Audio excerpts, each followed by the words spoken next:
लोकसभा चुनाव 2024 से जुड़ी बड़ी खबर। उत्तर प्रदेश की 12 सीटों का जल्द होगा ऐलान। बीजेपी 2 बार में करेगी 12 सीटों का ऐलान। पहली लिस्ट में मैनपुरी, फिरोजाबाद कई नाम होंगे शामिल। दूसरी लिस्ट में गाजीपुर, बलिया, कैसरगंज, देवरिया शामिल। कुछ सीटों का ऐलान पहले चरण के मतदान के बाद होगा तय। उत्तर प्रदेश में लोकसभा चुनाव के पहले चरण की वोटिंग में अब कुछ ही दिन बाकी रह गए हैं। पहले चरण में 8 सीटों पर मतदान होना है, जिसके लिए जमकर चुनाव प्रचार किया जा रहा है। लोकसभा सीटों के लिहाज से देश के सबसे बड़े सूबे उत्तर प्रदेश पर सबकी नजरें लगी हुई हैं।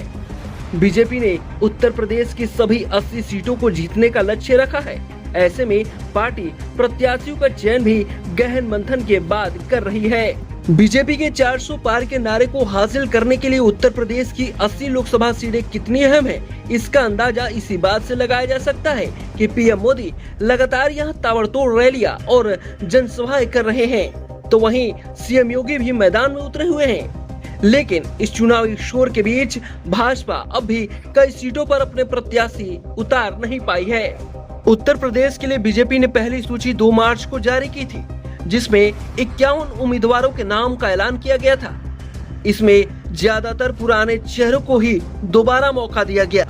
इस लिस्ट में वाराणसी सीट से पीएम मोदी, लखनऊ से राजनाथ सिंह और अमेठी से केंद्रीय मंत्री स्मृति ईरानी के नाम शामिल थे। इसके बाद दूसरी सूची में 24 मार्च को 12 उम्मीदवारों के नाम का ऐलान किया गया। इस तरह 63 सीटों पर बीजेपी ने उम्मीदवार घोषित कर दिए हैं, लेकिन अब भी 12 ऐसी सीटें बची हैं जिन पर उम्मीदवारों की तलाश की जा रही है।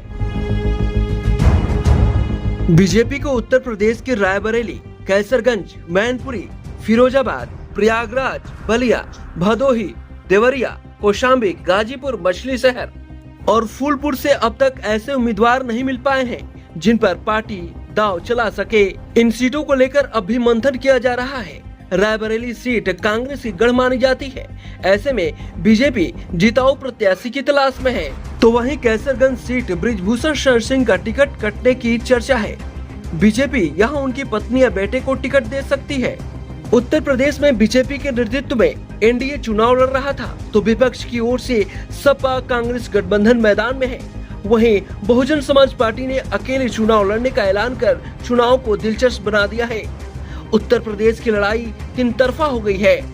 बीजेपी का दावा है कि वो इस बार सभी सीटों पर जीत हासिल करेगी, तो वहीं अखिलेश यादव समाजवादी पार्टी की जीत के दावे कर रहे हैं।